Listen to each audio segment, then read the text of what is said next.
Morning San Antonio starts right now. All right, we are starting off with a live look out at the Alamo City. The sun is up. The clouds apparently are out as well. 74 degrees now.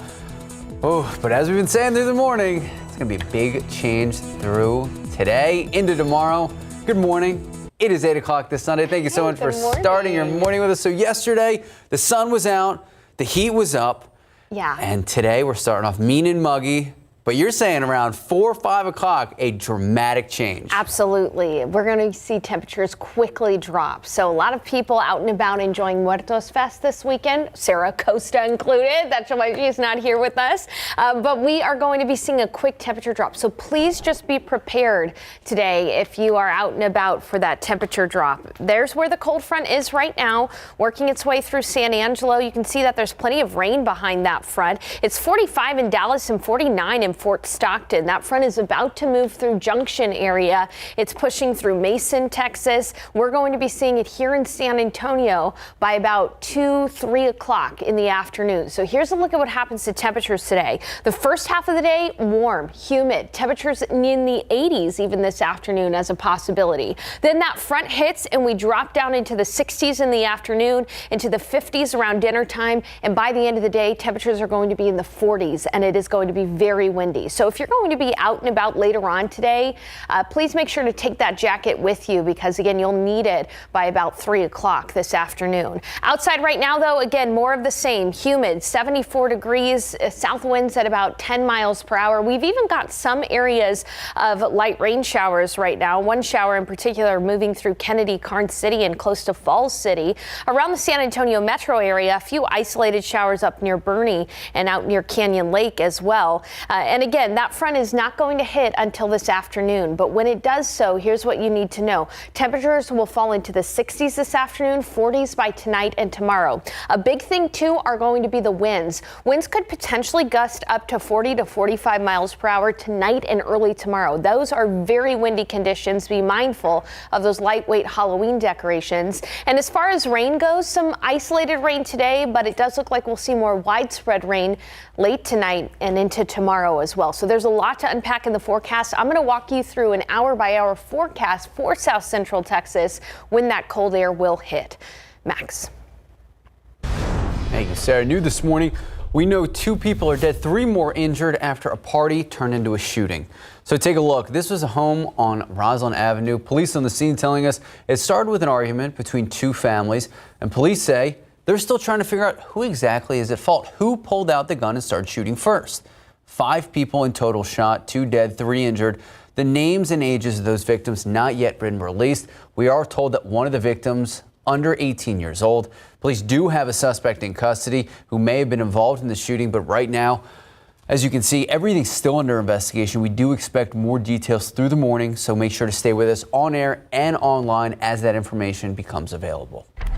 And another shooting to tell you about, a Saturday football game turning into a crime scene after a Northside Independent School District police officer shot a woman just outside Ferris Athletic Complex. Now, that officer saying they shot reportedly in self-defense. Our Avery Everett speaking to families who were in the stands saying they didn't even know the gunfire happened. With the bands playing and the stadium packed, Jesse Sills says his focus Saturday afternoon was on O'Connor and Sotomayor's high school football game. No clue at all. Like we played on like normal. But just outside the stadium, right before kickoff, was a shooting. We're shocked right now that we were that close to an incident like that. A Northside Independent School District police officer shot a woman outside the Ferris Athletic Complex, hitting her arm. My granddaughter's on the pep squad, and we're just like, we think you're safe. You think you're in a safe environment, but... In an emailed statement, an NISD spokesperson says that officer fired 1 round and shot the woman after she was acting in a, quote, belligerent and aggressive manner while in her vehicle. The statement says the woman was driving in a, quote, threatening manner toward one officer. But it's something that Sills and other families sitting in the stands say they only learned after the game was over. Coming out from the game, this was locked down, and yeah, that's very surprising. Several sources tell me the woman has connections to Sotomayor High School. Those sources are NISD employees who asked to remain anonymous. They say going into the game, they had no confirmed information from the district about what happened and why. One even saying, quote, This was grossly mishandled. In its statement, NISD says no students or families were in danger with the shooting. That officer is now on administrative duty pending an investigation. Still, those employees and families say they were left in the dark. It would have been nice to know. The game now over, but families say they're far from feeling any high school spirit. We know somebody was actually getting shot here. That woman was sent to the hospital with non-life-threatening injuries. SAPD is also conducting its own investigation as to what happened. Avery Everett, KSAT 12 News. Well, the North San Antonio Chamber of Commerce represents more than 900 businesses from really every area of the city, and there's a wide range of industries: healthcare, biotech, energy, telecommunications, and seemingly every industry in between. The North Chamber has a new president and CEO, Brett Finley, named to the role just this week, and he joins us live for a leading SA this morning. Good morning, Mr. Finley. Thank you so much for starting your morning with us. Hey, good morning, Max. Thanks so much for having me. Right off the bat, what is the mission of the North Chamber? Yeah, the mission of the North San Antonio Chamber of Commerce is to promote economic vitality for our members through free market advocacy, leadership development, and business empowerment. At the core of our chamber's commitment lies really its unwavering focus on membership engagement.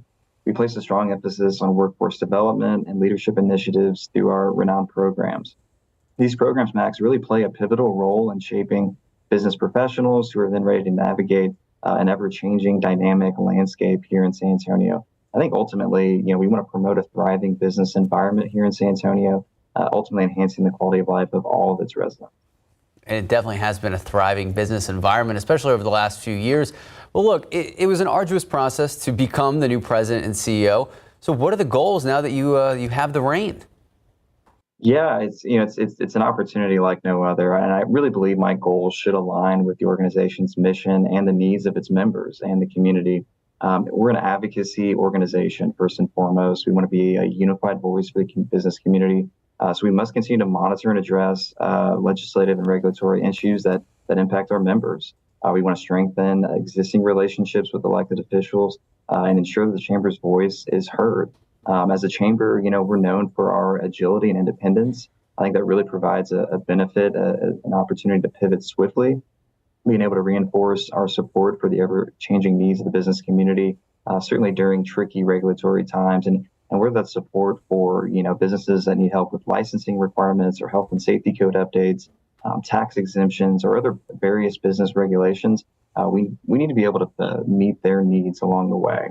Also, another goal of mine is just to foster an environment that attracts and retains new businesses here, bringing their companies, promoting economic growth within the San Antonio region, being able to retain those businesses long term, make sure and that economic development is sustained. As I mentioned earlier, the North Chamber really prides itself on successful leadership programs. The North Chamber Leadership Lab and the Innovative Leadership Program have been very successful for a number of years. The sustainability of the Chamber's success, Max, over the years has really been in part because of its ability to develop its next chapter of leadership and get them into that business landscape, providing them skills through networking opportunities, other various events along the way. And then I think finally, just from a community engagement and member engagement perspective, we have membership that represents all four corners of Bexar County. And so I think our membership base is much more reflective than just the north side. I think our actions and activities throughout the year have been much more impactful than just the north side, but I think it's just enhancing that brand visibility and that reputation to go along with our members. I think will make for a much more meaningful impact, not only on the chamber and its members, but also of all San Antonio. And you had mentioned the regulation and legislation. What are some challenges that our local businesses from all four corners of Bexar County are facing? Yeah, we'll start with the obvious one. The economic downturn. It's inflationary times. It costs more money, specifically for, I think, our small businesses have been impacted the most. The cost of doing business has increased, obviously, but also with changing consumer behavior too, Max. Where we have consumers that don't have as much discretionary income to be able to get out there and buy products, goods, and services, but then also consumer behavior where they're much more inclined at times. The proliferation of online shopping, right? That has certainly helped and impacted, I think, the issues that have gone about. Also, still dealing with some supply chain issues, specifically in the manufacturing realm, that have been addressed, but could be more ideal. We have labor shortages. There have been improvements in workforce development, but certainly finding and retaining skilled workers can be a significant challenge. especially in industries like healthcare, technology, and the hospitality industry. So we got to ensure that employees have the necessary skills and training for the jobs of the future. I think finally, technology, right? We hear so much about artificial intelligence. AI has really changed the landscape for businesses. We live in a digital age. So keeping up with those technological advancements and implementing e-commerce solutions that can be challenging at times for businesses without significant IT resources, that is going to be a challenge. I think also that goes in with technology and innovation is cybersecurity. We hear about cybersecurity threats and attacks happening on a weekly basis across the country.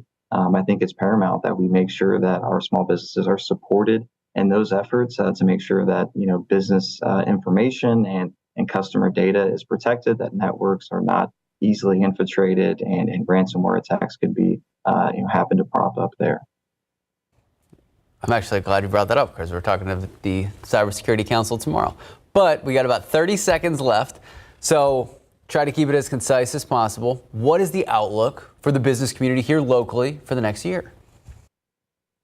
There's a tremendous opportunity. I mean, we've seen developments, obviously, with the San Antonio International Airport getting a nonstop flight over to Frankfurt, Germany, that's going to be launching in May of 2024. We've seen their big development. I think it's really going to put San Antonio on much more of a global map, more than ever before. I know with the North San Antonio Chamber, we stand ready to partner with governmental agencies, other community partners.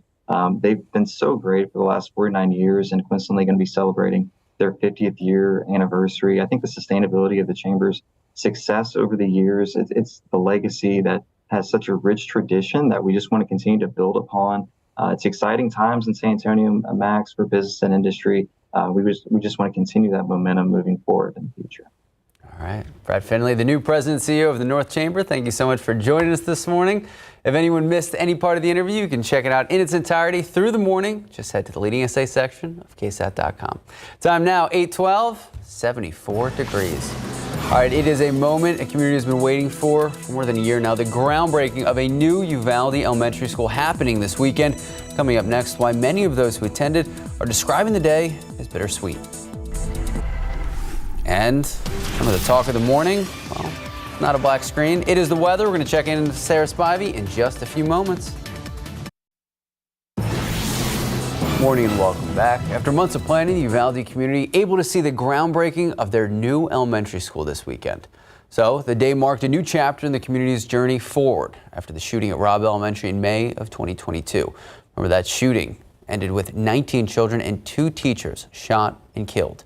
Initially, the groundbreaking was planned for this past summer, but the executive director of the Uvalde CISD Moving Forward Foundation explained that there were delays in the bidding process. At this point, the foundation and the partners, they've raised 75% of the funds needed to build the school. Still, though, they're looking for more donations. The school is being built with safety at the forefront. Families of the 21 people killed want the community to remember the reason that Uvalde is getting this new school, and that reason's still rooted in tragedy. We have to remember why we're here. And I could just picture Amory being excited if she was able to attend this beautiful school. A community is still working on coming up with a new name for the school. As long as construction goes on as planned, students could attend the new school for the 2025-26 school year. All right, it's definitely feeling like the start of a school year because, I mean, look, 74 now. Yeah. But a little shift halfway through the day. Absolutely. It feels like a summer morning this morning, but later on this afternoon, big cold front is going to hit San Antonio, our strongest cold front yet of the season. Here's the top things you should know. Even though it's going to be humid and warm for the first part of the day, in the afternoon, temperatures will drop into the 60s. So bring the jacket with you in case you're going to be out and about this afternoon. By tonight, temperatures will be in the 40s, and that'll continue through tomorrow. Another big factor are the winds. Winds are going to pick up this afternoon, but it isn't until tonight that we'll see gusts of up to 40 to 45 miles per hour, continuing into Monday morning, too. And if you're curious about rain, rain is going to pick up tonight and tomorrow. Until tonight and tomorrow, today, during the day today, only isolated rain is expected. And you can see right now what I mean mean by that is as the front is moving through, most of the rain is behind this front. So after the front moves through, that's when our rain chances are expected to pick up tonight and tomorrow. There's also a little bit of ice across parts of the panhandle of Texas. We're not expecting ice in San Antonio, but that just shows you how cold this air mass is. It's 32 in Lubbock and 28 in Amarillo. Temperatures are in the 40s in Dallas, 49 at Fort Stockton. This front is sagging southward, and let me take you through the future temperatures as we walk you through when this front will arrive. The front will arrive toward Fredericksburg by about 9:30 this morning. Kerrville area going to be seeing the front by about 11 o'clock in the morning. So Hill Country, 11 o'clock this morning is a safe bet for you. In San Antonio, it's still going to be warm by the early afternoon. 1:30, temperatures are going to be in the 80s around San Antonio, but that front will move through shortly after 1:30 and temperatures will fall. By 3, we'll be in the 60s around San Antonio, 62 in New Braunfels. Still warm though for Carrizo Springs, Pleasanton, Beeville, close to 90 degrees by the early afternoon. Then as we head into the early evening hours, close to dinner time, temperatures will fall into the 50s around San Antonio, 40s in the Hill Country, and that's when that front is finally going to move through our southern counties right around dinner. Then in the evening hours, temperatures are going to fall late tonight into the 40s, 47 degrees in San Antonio by 10 o'clock, even in the 30s by 10 o'clock across areas in the Hill Country. Early tomorrow morning, you wake up, it's going to be 42 degrees in San Antonio, 30s in the Hill Country. There will be wind chills in the 20s in the Hill Country, 30s in San Antonio. We don't need to worry about a freeze, but that's how cold it's going to feel outside. And then all day tomorrow, temperatures are going to stay in the 40s. So bust out those winter coats. You're going to need them for at least 48 hours. Take a look at what happens to wind gusts too. This afternoon, wind gusts after the front moves through up to about 25 to 30 miles per hour. But by tonight, that's when the winds are really going to pick up. This is a look at midnight, and in the overnight hours, wind gusts up to 40 to 45 miles per hour are possible. Think about those lightweight Halloween decorations, that lightweight patio furniture outside. Make sure to tie those down or bring them inside. We're really not going to see winds subside until tomorrow afternoon, when wind gusts will be down to about 25 miles per hour. Rain chances go up late tonight into the overnight hours and continue into Monday too. That's when we'll see some light rain. Looking at your KSAT 12-hour forecast, just to reiterate everything I said for the day today, warm until that front moves through around 2 o'clock. That's when it'll become windy and temperatures will drop quickly. We'll be looking at the 40s by 9 p.m. And again, I just want to remind everybody, tomorrow is going to be a cold and damp day. Highs will only be in the 40s. Tuesday, Halloween, 55. Looks like we're going to clear out for trick-or-treating. More on that forecast in the next half hour. And then one last thing I want to mention, Wednesday morning, 36 in San Antonio, but we could have our first freeze in the Hill Country, a light freeze. We'll have more news for you after the break. Good morning and welcome back. Pride Center San Antonio hosting their 10th annual Trunk or Treat today. It's happening from 1 to 4 p.m. It's in the lot diagonal to the Pride Center. That's right next to Crockett Park. There's going to be a lot of organizations providing information on things like counseling services, LGBTQ resources, and so much more. Kids and their families enjoy the event. They can trick or treat, and members of the Pride Center says this is an event where people can go have fun in a safe space. Just having a day, like a Halloween, just a regular holiday that a lot of people celebrate and just, have fun with and participate in, but making it a queer affirming space for specifically queer friends and our allies. We just want to provide a space where people can just come, have fun, judgment free, and just let their kids get candy. If you do plan on stopping by, it's encouraged to wear the Halloween costume. The Trunk or Treat, like we said, starts at 1 p.m. and it goes until 4. Time now, just about 8:26, 74 degrees. Oof, a rough day for behind the kitchen door. A West Side restaurant dealing with some roaches, but that wasn't actually what put them out of business. We're going to explain what did coming up when we go behind the kitchen door. Good morning and a happy Sunday. I'm Max Massey. Thank you so much for starting your morning with us. Good morning. We are starting off at 74. Yeah, Max. It's muggy, but looking at your forecast, tomorrow is going to be a completely different situation. Oh, yeah, and that's because the cold front arrives today, this afternoon. Tomorrow, we're going to be in the 40s all day long, but you're going to notice a change later on this afternoon. Here's where that front is right now, pushing through central Texas. You can see that behind this front, we've even got some ice across parts of the panhandle. It's not going to ice here. I don't want you to worry about that, but take a look at temperatures up there. 27 in Amarillo and 32 in Lubbock. It's 49 in Fort Stockton, 38 in Abilene, and 45 in Dallas. This front is on our doorstep, but it is not going to get to San Antonio until the afternoon. So keep that in mind. It's still going to be warm until the afternoon. We may even get into the 80s early this afternoon. Then that front arrives, temperatures fall into the 60s by 3 p.m., 50s by 5 p.m., and we'll be in the 40s in the later evening hours, and it is going to get windy. Think about last time we had a strong cold front. That's pretty much exactly what it's going to feel like outside. But again, we got to get through the first part of the day here, and it is still very mild. It's 74 degrees outside, very humid, south winds at 10 miles per hour. We've even got some isolated rain, too. Take a look down toward Kennedy and into Wilson County there. You can see that there's an isolated shower moving from south to north through Kennedy, Karnes City, and just to the east of Falls City. So here's what you need to know with that front. 60s in the afternoon after a warm start, and then 40s tonight and tomorrow. It is going to get windy. Tonight, we could see wind gusts from the north up to 40 to 45 miles per hour by the start of the morning tomorrow. And rain becomes more likely late tonight and early tomorrow as well. Throughout the day, we'll have a few isolated showers, but really tonight and tomorrow, that's when rain will become more widespread. We've got a lot to talk about in the forecast, including that strong cold front and what is it going to look like for Halloween? What are you going to need to know for trick-or-treating? Those details ahead. Max. Thank you, Sarah. New this morning, a possible case of vehicles being broken into in a neighborhood on the north side. What ends in gunfire? This is what we know right now. This happened just before 2 a.m. San Antonio police got a call for two men trying to break into vehicles on New Rock Drive. It's a neighborhood near I-10 and Colony Drive. Officers arrived at the location. They found two men, but they also found one of them had apparently shot himself in the leg by accident. He was taken to the hospital for treatment. The other suspect taken into custody for questioning. Police did search the area for any vehicles that may have been broken into. We are still waiting to learn the details if there were any discovery. And new this morning, 30-year-old Isaac Jerome Sheridan charged with murder. According to arrest records, Sheridan shot and killed his cousin over a, quote, civil matter, end quote. Now, this shooting happened back in April.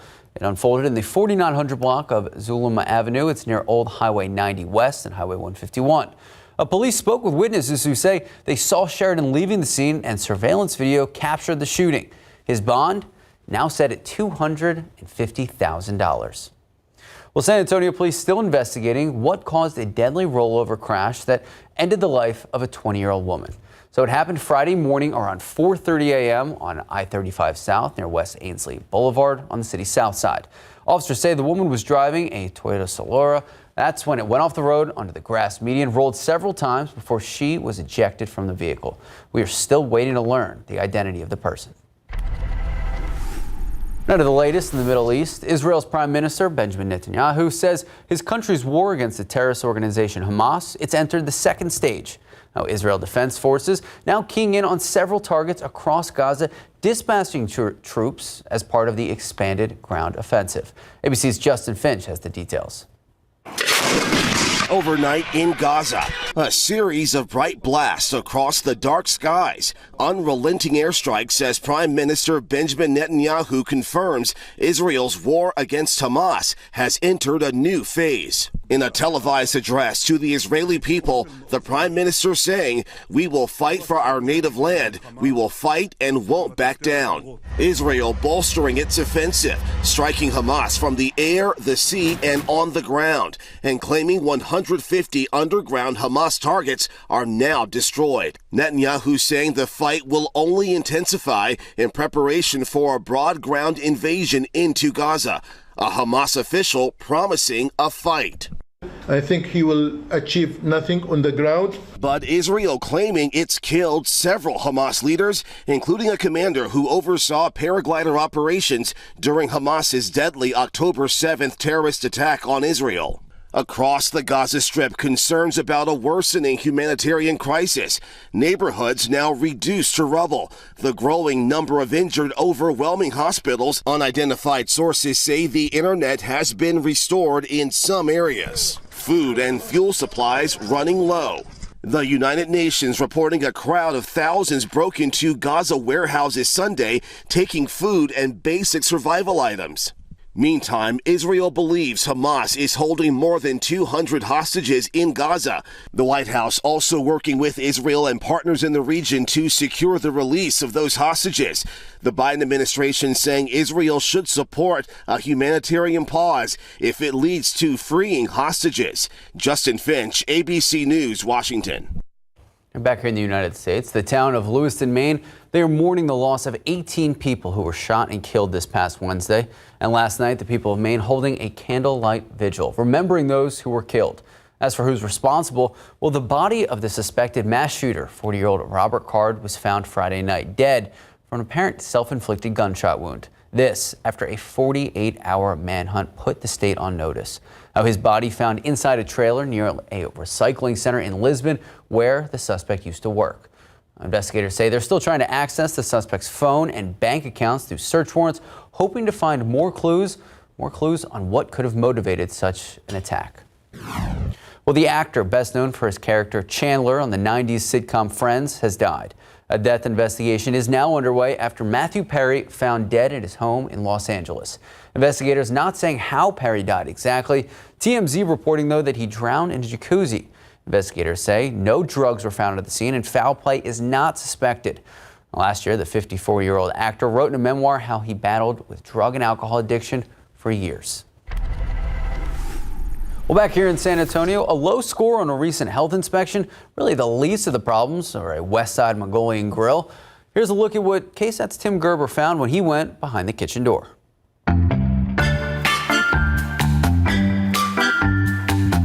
Genghis Grill, formerly located in the 8600 block of State Highway 151, got a 77 on a late August health inspection that included 6 repeat violations.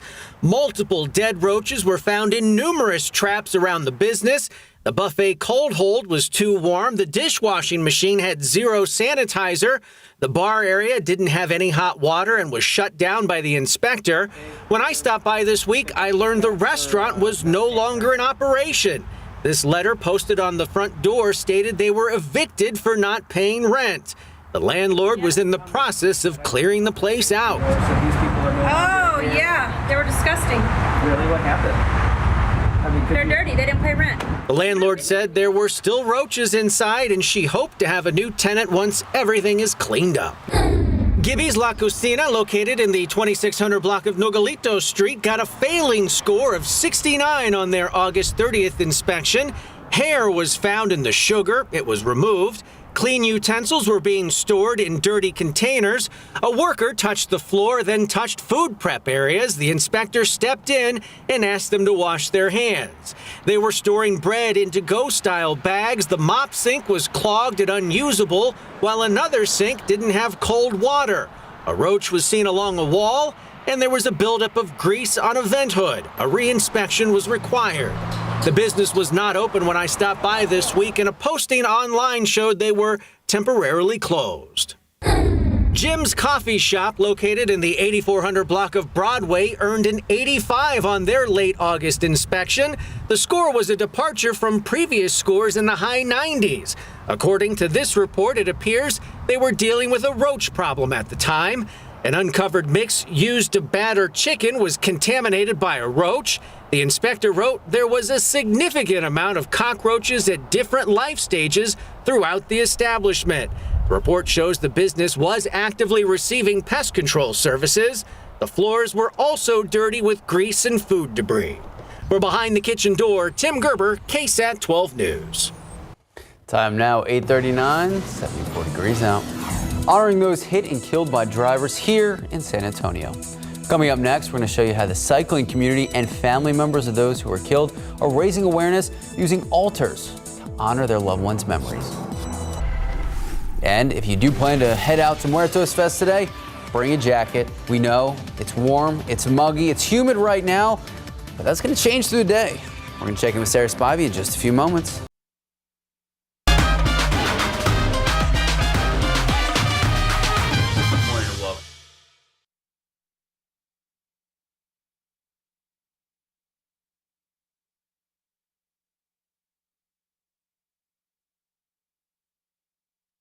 Muertos Festival. His way to work, he was run over by a careless driver. He was on his bike on his way to work. Fernando was 42 years old and had been a deputy with the Hays County Sheriff's Office for 15 years. He loved to bike, but loved his family more, taking care of all of his siblings. He was like a father to me. He always made sure that we were taken care of. It's why for the past several years, Amaya puts an altar together for her older brother with special care to honor and remember him, but also to raise awareness for the many other cyclists who get killed each year in our area by drivers. She isn't alone. SATX Social Ride, a bike riding group that promotes safe social riding, has also made an altar for the many members of the community that have been killed while cycling. On average, we lose 4 or 5 people a year to cycling incidents in traffic. The organization partnered with Hill Country Ghost Bikes, a group that makes bike memorials at the sites of crashes, to make one large altar for the dozens of community members killed while riding. But we have one person who is 6 years old on up to 70-year-old people. They hope these altars remember their loved ones, but also remind drivers to be vigilant for cyclists on the roads. It's very important that we put a human face for the community to see who cyclists really are. Look out for the cyclists, look out for the people walking, just so that those people don't have to go through what we're going through. Sarah Costa, KSAT 12 News. So look, we know a lot of people are going to be out and about for Muertos Fest today. They need to bring a jacket. I know when you look at the screen or you step outside right now, you're like, what jacket would I need? But it's changing. Exactly. A front is going to hit in the early afternoon hours, and a lot of what's happening at Muertos Fest today is in the evening. In the evening hours, it's going to be in the 50s and 40s. Yeah, so we are expecting this cold front to move through today. It is cold front day. Right now, we've really only got a few showers, though, out in Karnes and Wilson counties right now, and an isolated shower out in Kendall County too. But as you take a wider view here, here's where that cold front is. Notice, and what I want you to notice here is that the rain is behind the front. So we're really not going to see more widespread rain until after the front has moved through. Our best chance for widespread rain is late tonight and tomorrow after the front has already moved through Texas. And that front is currently moving through Junction. Just about 5 minutes ago, Junction was in the 70s. Now Junction is in the 60s. Behind this front, 37 in Midland, 38 in Abilene, below freezing in the panhandle of Texas, in Amarillo and in Lubbock. This is one of those days where we're going to have a massive temperature spread across the state of Texas. Brownsville expected to get into the 90s today, and Amarillo going to stay near freezing. When is the front going to move through your neighborhood? Well, here's a look at the front arrival times. In the Hill Country, we'll be looking at the front arriving between 11 a.m. and 1 p.m. That's when you can expect that temperature drop. Here in San Antonio, it's not until 1 to 3 p.m. that we expect that temperature drop. So until then, it's going to be warm. Even later for areas south and east of San Antonio, closer to Floresville, Beeville, Cotulla area, 3 to 6 p.m. So for San Antonio, let's show a focused forecast in the next 12 hours. 10, 11, noon, 1, it's going to be warm. We're going to be looking at temperatures climbing into the low 80s, south winds, humid, and an isolated shower. Then that front hits between 1 to 3 p.m. Temperatures quickly fall into the 60s first and eventually into the 50s by the evening, by dinner time. It's also going to get windy. Winds are going to pick up from the north at 15 to 20 miles per hour. Notice that rain chances really don't increase all that much until much later tonight, when we'll see overnight chance for rain. And that's when temperatures are also going to be falling into the 50s. So if you have late evening plans tonight, we're going to be in the 40s and 50s. Bring the jacket with you. Winds are going to be gusty from the north at about 30 miles per hour. Later on tonight and into early tomorrow morning, winds are going to gust up to 40 miles per hour. It is going to be a very windy start to the day tomorrow. Keep in mind, if you've got lightweight Halloween decorations, if you've got lightweight patio furniture, take a moment right now to secure those, because overnight tonight, that's when the winds are really going to pick up. And rain chances are going to pick up overnight too. Starting at around 9 p.m. and lasting through the overnight hours into tomorrow, some light rain is expected. So let me show you that here on the Futurecast. This is around noon when the front will be moving through the hill country. A few isolated showers are possible, but the big story today is the temperature drop and the winds picking up. That's the big story today. Tonight, that becomes cold rain overnight tonight. Again, areas of light rain. You can see that picking up here on the Futurecast overnight while we're sleeping. And then early tomorrow morning, bundle the kids up. 42 degrees with some areas of light rain. That is cold. The light rain will gradually taper off during the day tomorrow, but we're going to stay in the 40s. And another thing I want to note, early tomorrow morning, wind chills, what it feels like outside because of the winds, 20s in the hill country, 30s around San Antonio. It's not going to freeze overnight, but that's just what it's going to feel like. Now, what about trick-or-treating? Here's the good news. For Halloween, rain is expected to clear out, but it's still going to be cold, near 50 degrees, so dress those kiddos warm. Then winds will be subsiding by trick-or-treating, still breezy from the north at 10 to 15. And here's the good news. It'll be dry with a clearing sky, so no rain while the kids are trick-or-treating. So all you'll really have to worry about is bundling them up from the chilly weather. Look at the forecast. 80 today, 40s tomorrow, and windy. By Tuesday, we'll be clearing, 55 degrees, but chilly for trick-or-treating. And then, Max, one thing I want to point out here is Wednesday morning. The low in San Antonio will be 36, but we will probably have our first light freeze across the hill country on Wednesday morning. So all my gardening friends out there, plan for, if you have sensitive vegetation, early Wednesday morning in the hill country, there could be a light freeze. Otherwise, temperatures are going to rebound nicely, and it's going to be comfortable for the second half of the week. All right. Sarah Spivey, thank you so much. Time now, 8:50, 74 degrees. We'll be right back.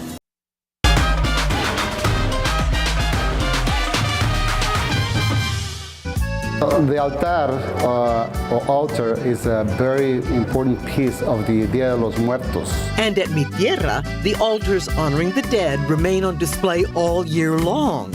As you can see, we have some very important politicians here, and some of our employees, past employees, they're on the altar as well. Just about anybody that can bring us a picture will go into the altar.